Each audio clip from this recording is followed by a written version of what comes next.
वाटतं Jallianwala बागमध्ये British general डायर होता, त्यांनी ज्या प्रकारे तिथे जमलेल्या लोकांवर गोळीबार केला त्याच पद्धतीने काल दिल्लीमध्ये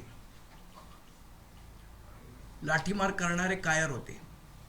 तो एक जनरल डायर होता आणि काल दिल्लीत विद्यार्थ्यांवर अमानुषपणे लाठीचार्जचा आदेश देणारे कायर होते. मला असं वाटतं की हे जे सरकार आहे आणि हे जे विद्यार्थी आहे, हे विद्यार्थी काय चायनामधनं आलेले नाहीत, पाकिस्तानमधनं आलेले नाहीत, हे आपलेच विद्यार्थी आहेत ना. मग आपल्याच विद्यार्थ्यांशी तुम्ही संवाद साधू शकत नाही? निदान ब्रिटिश लोक गांधीजी उपोषणाला बसले तर त्यांना भेटायला तरी यायचे, त्यांच्याशी बोलायला तरी यायचे. हे सरकार तर ब्रिटिशांपेक्षा गैरगुजर झालंय की हे त्यांच्याशी बोलायला पण तयार होत नाही. मला असं वाटतं हा जो सत्तेचा माज आलेला आहे त्याच्या विरोधात जे विद्यार्थ्यांनी आंदोलन केले त्या विद्यार्थ्यांना खरोखर आम्ही सलाम करतो. ज्या हुकुमशाहीच्या विरोधात त्यांनी आंदोलन उभारलंय हे निश्चितपणे त्यांचं अभिनंदन करणारं आहे आणि त्यांच्या पाठी सर्व जनता सक्षमपणे उभी आहे हे त्या विद्यार्थ्यांनी लक्षात ठेवावं. आणि अशा प्रकारे लाठीचार्ज करून काल तर दादरमध्ये ज्या पद्धतीचा अमानुष लाठीचार्ज काय करत होते ते विद्यार्थी, घोषणा देत होते ना. घोषणा देणाऱ्यांचे तुम्ही केस ओढणार, तिथल्या मुलींचे केस ओढणार, त्यांच्यावर लाठीचार्ज करणार, याच्या विरुद्ध कोणी बोलायचं नाही. मला असं वाटतं ही वेळ आहे, आपण सगळ्यांनी याच्या विरुद्ध बोलायला पाहिजे. नाहीतर उद्या येणारी पिढी ही आपल्याला शंड म्हटल्याशिवाय राहणार नाही. आणि एक निश्चित सांगतो, एक वेळ आम्हाला गुंड म्हटलेलं चालेल पण आम्हाला शंड म्हटलेलं चालणार नाही. त्यामुळे निश्चितपणे आम्ही सगळेजण त्या विद्यार्थ्यांच्या पाठी उभे आहोत. सन्माननीय अमित ठाकरे यांच्या नेतृत्वाखाली जाऊन आम्ही त्यांना भेटून पण आलो आणि आजही आम्ही ठामपणे त्यांच्या पाठी उभे आहोत. मोठ्या प्रमाणात मारहाण झाली, आज देखील जे विद्यार्थी आहेत ते ठाण मारून आहेत, आंदोलन देखील अजून सुरू आहे. त्यांची एकच मागणी की राजीनामा दिला पाहिजे. ना दिलंच पाहिजे ना, शेवट अकाउंटेबिलिटी पाहिजे ना. म्हणजे कोणी उठतं काहीही करतं आणि त्याला कोणीच अकाउंटेबल नाही. मला असं वाटतं हे अत्यंत चुकीचं आहे. म्हणजे सरकारमध्ये कोणीतरी तर अकाउंटेबल पाहिजे. घटना घडतात पण जबाबदारी कोणाचीच निश्चिती होत नाही जबाबदारीची. हे अत्यंत सिस्टीम मधलं भयानक चित्र आहे. काही सोशल मीडियावर व्हिडिओ देखील व्हायरल होते, ते पोलिसांच्या नावाची पट्टी नव्हती, जे सिम्बॉल असतं ते देखील नव्हतं. मला असं वाटतं पोलिसांनी पोलिसांप्रमाणे वागावं, गुंडांप्रमाणे वागू नये. हे त्यांना शोभत नाही. शेवट ते सरकारला जबाबदार नाहीये, ते भारतीय घटनेला जबाबदार आहे. हे त्यांनी लक्षात ठेवलं पाहिजे. दिल्ली पोलिसांकडून आता गुन्हे दाखल करण्यास सुरुवात झालेली आहे. सीसीटीव्हीच्या माध्यमातून या सगळ्याच आंदोलकांची नाही, ही नेहमीची मोडस ऑपरेंटी आहे पोलिसांची. नंतर गुन्हे दाखल करायचे, त्यांना केसेसमध्ये अडकवायचे, त्यांचे पासपोर्ट आहे. मला असं वाटतं एक काल का परवा मी नरेंद्र मोदींचं भाषण ऐकत होतो आणि त्याच्यात ते पंतप्रधान त्यावेळेचे मनमोहन सिंग यांना सल्ला देत होते की लाठीचार्ज कसे तुम्ही करता, लाठीचार्ज करणं चुकीचं आहे वगैरे. मला असं वाटतं एकदा स्वतःचं भाषण त्यांनी स्वतः ऐकलं पाहिजे. काल कॉंग्रेस जनता पार्टीचं शिष्टमंडळ म्हणजे दोघं जण जे पी नड्डा यांची भेट घ्यायला गेले तर जे पी नड्डांनी सांगितले की आम्हाला वेळ पाहिजे, आम्ही तुमच्या मागण्यांवरती विचार करू, मात्र त्यांना वेळ पाहिजे. अजून किती वेळ पाहिजे? कारण का 22 जण गेले 20 दिवस काय करत होते? मग गेले 20 दिवस काय करत होते? मला असं वाटतं. आणि ही गोष्ट फक्त दिल्लीतच घडत नाही, ह्या गोष्टी मुंबईतही घडत आहेत. आपल्याला माहित असेल चेंबूरमध्ये एक अत्यंत दुर्दैवी अशी घटना झाली होती. त्या घटनेमध्ये एका चिमुरड्याचा झाड पडून मृत्यू झाला. चालता चालता एक माणूस गटारात पडला आणि गटारात त्याचा मृत्यू झाला. याही घटनेला महानगरपालिकेने कोणावरही जबाबदारीची निश्चिती केली नाही. त्याच्यानंतर एक अहवाल बनवला, तोंडाला पानं पुसणारा, आणि त्याच्यामध्ये सांगितलं की ह्याला कोणीच जबाबदार नाही. मला असं वाटतं ह्या सगळ्या गोष्टींविरुद्ध म्हणजे या घटना आहेत फक्त, तर या घटना नाही तर ही सिस्टीमचं फेल्युअर आहे. आणि म्हणूनच उद्या सकाळी 11 वाजता महाराष्ट्र नवनिर्माण सेना आझाद मैदानावर आम्ही आंदोलन करतोय. ज्या महानगरपालिकेच्या हलगर्जीपणामुळे, ज्या अधिकाऱ्याच्या हलगर्जीपणामुळे त्या लहान मुलाचा मृत्यू झाला, एक माणूस गटारात पडला, त्यानंतर सुद्धा कुठल्याही अधिकाऱ्यावर कसलीही कारवाई झाली नाही. एक थातूर मातूर दंड त्या कंत्राटदारांना रिकमेंड करण्यात आला, तोही अजून त्यांच्याकडनं वसूल केला गेला नाही. पण जो अधिकारी 11 वर्ष त्या गार्डन डिपार्टमेंटवर बसून आहे, त्या अधिकाऱ्यावर अजूनपर्यंत कुठलीही कारवाई झाली नाही.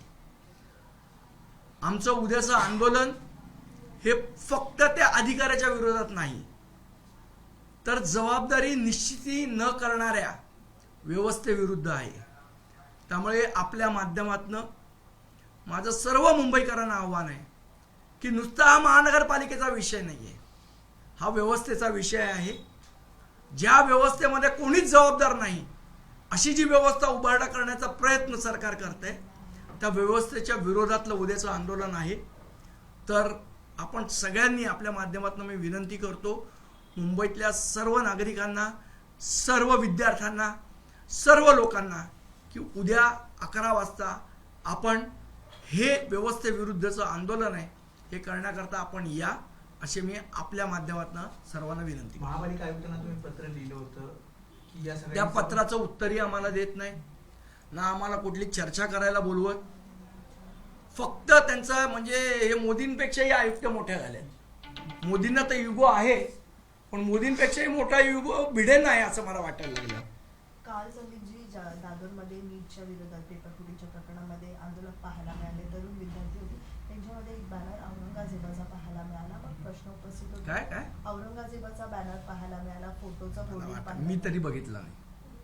संदीपजी, तुमच्या माझ्या इथे जी मुलं आलेली ना, जी इथे उभी होती, ती छत्रपती शिवाजी महाराजांच्या घोषणा देत होते आणि बाबासाहेब आंबेडकरांच्या घोषणा. आता हे सगळं सांगतील की याच्यामध्ये IS आहे, चायना आहे, हे ते सगळं आणतील. पाकिस्तान आहे, सगळं आहे. उद्याच्या आंदोलनामध्ये कोणते होते? युक्रेन बिक्रेनचे पण लोक असू शकतात. संदीपजी, मला असं वाटतं आपल्या जो घरी एखादा मुलगा आपला चिडला ना, तर त्याला आपण काठीने बदडत नाही, त्याची आपण समजूत घालतो. तुम्ही दरवेळेला विद्यार्थ्यांना मन की बात सांगताना हेच पंतप्रधान आहेत ना, परीक्षा कशी द्यायची, काळजी कशी करायची, अभ्यास कसा करायचा, हा शहाणपण शिकवता ना. मग त्याच विद्यार्थ्यांवर काल लाठी उगारताना काही वाटलं नाही तुम्हाला? त्यावेळेला तुमची संवेदनशीलता कुठे गेली? तुमची वडीलकीत्वाचं नातं कुठे गेलं मोदी साहेबांचं? नागपूरचा विद्यार्थी आहे, तर पोलीस त्याला मारहाण करत होते, तरी तो नागपूरचा विद्यार्थी ठाण मारून होता. तो सांगतो आम्ही न्यायासाठी आलो, मात्र पोलीस त्याला मारत होते. बघितलं मी तो व्हिडिओ. अत्यंत, मी तुम्हाला सांगितलं, कालचं चित्र हे मनाला अस्वस्थ करणारं चित्र आहे. आणि त्याच्यामुळे मीच नाही, तुम्हीच नाही, तर मला असं वाटतं सगळा भारत देश अस्वस्थ झालेला आहे. संदीपजी, तुम्ही मनसे नेते आहात, मात्र एक आंदोलक पण आहात. काल एकंदरीतच चैत्यभूमीच्या परिसरामध्ये ज्या प्रकारे पोलिसांची अरेरावी पाहायला मिळाली, एक महिला विनंती करते की थांबू नये, तरी पण इकडे थांबू नका, तिकडे थांबू नका, अशा प्रकारचा व्हिडिओ मोठ्या प्रमाणात व्हायरल होतो. मला असं वाटतं व्यवस्थेनी ही गोष्ट ओळखली पाहिजे की जेव्हा सामान्य माणूस जो कुठल्याही पक्षाला बांधील नाहीये, जो कुठल्याही विचारधारेला बांधील नाहीये, तो जेव्हा व्यवस्थेवर चिडून रस्त्यावर उतरतो, तेव्हा ती धोक्याची घंटा सरकारने ओळखली पाहिजे.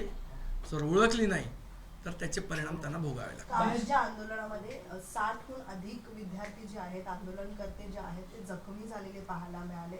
मात्र ह्या सगळ्यानंतर एखाद्याचा जर जीव गेला असता तर ह्याला जबाबदार कोण राहिलं असतं?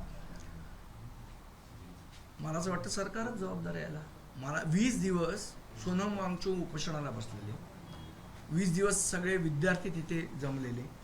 20 दिवसात सरकारला का वाटलं नाही आपण यांच्याशी बोलावं, हा महत्त्वाचा प्रश्न आहे. तो राजीनामा द्या, नाही द्यायचा आहे हा नंतरचा विषय, पण तुम्ही बोलूही शकत नाहीत, संवादही साधू शकत नाहीत आणि संवाद साधायला तुमचा कुठला अहंकार मध्ये येतोय. मला असं वाटतं हे महत्वाचा विषय आहे. एवढा अहंकारीपणा कशाबद्दल आहे? कसला अहंकार आहे एवढा? ज्या लोकांनी तुम्हाला निवडून दिलं त्या लोकांशी तुम्हाला बोलायचं नाही, हा कुठला अहंकार आहे? खरं तर विरोधक असतील किंवा मग जे सत्तेतले असतील, पावसाळी संसदेचं अधिवेशन सुरू याचा दुसरा दिवस आहे आणि एनडीएच्या आज सगळ्याच खासदारांना मोदींनी बोलवलेलं आहे. आता 9:30 वाजता ही बैठक होते. याच्यामध्ये काय भूमिका? मला असं वाटतं त्यांचं काय करायचं ते करतील. आंदोलकांशी संवाद साधायला पाहिजे होता, गेल्या 20 दिवसात तो साधला नाही आणि ज्या प्रकारे अमानुषपणे लाठी चार्ज त्या मुलांवर केला हे निश्चितपणे याचा आम्ही निषेध करतो. 20 जुलै हा डरपोक दिवस म्हणून जाहीर करावा असं संजय राऊत मुंबई महानगरपालिकेने धोकादायक झाडांवरती खरं तर कागद लावली होती की ही झाडं धोकादायक आहे, जपून राहा. मात्र पावसात ती कागद फाटून गेली मूर्ख आहे. आहे, त्यांना सिस्टीमच माहीत नाही. असं झाडावर धोकादायक लावून कशी ती टिकणार आहे? माझं तेच म्हणणं आहे ना, कुठलीच जबाबदारी कोणीच घ्यायला तयार नाही या सिस्टीम मध्ये. आयुक्त जबाबदारी घेणार नाहीत, अतिरिक्त आयुक्त जबाबदारी घेणार नाहीत, गार्डन डिपार्टमेंटचा सुप्रिटेंडंट जबाबदारी घेणार नाही. मग जबाबदारी कोणाची आहे? आता ते म्हणतील आम्ही पोस्टर चिटकवलेलं त्या झाडावर, पण ते आता राहिलं नाही, मग कोणाची जबाबदारी? कोणाचीच नाही. राज ठाकरे यांच्या घराच्या समोरील झाड देखील धोकादायक असल्याचं त्यांनी त्या पोस्टर झाडावर लावलेलं होतं. पोस्टर. मात्र त्यानंतर त्या झाडाचं कटिंग होणं अपेक्षित होतं किंवा ते तसं त्यांनी केलेलं पाहायला मिळत नाही. मुळात ज्या एक झाड काहीतरी कापलं साहेबांच्या घरात, ते एवढं कापलंय की आता ते झाड होतं की नाही शंका आहे. आमचं म्हणणं तेच आहे की या सगळ्याचं ट्री रिस्क असेसमेंट व्हायला पाहिजे, सायंटिफिकरित्या व्हायला पाहिजे. हे न करता यांनी जे कॉन्ट्रॅक्टर नेमलेत हे कुठलेही क्वालिफाईड कॉन्ट्रॅक्टर नाहीत, हे लाकूड तोडे नेमलेत आणि हे लाकूड तोडे मनाला येईल तशी लाकडं तोडतायत. एबीपी माझा, उघडा डोळे बघा नीट.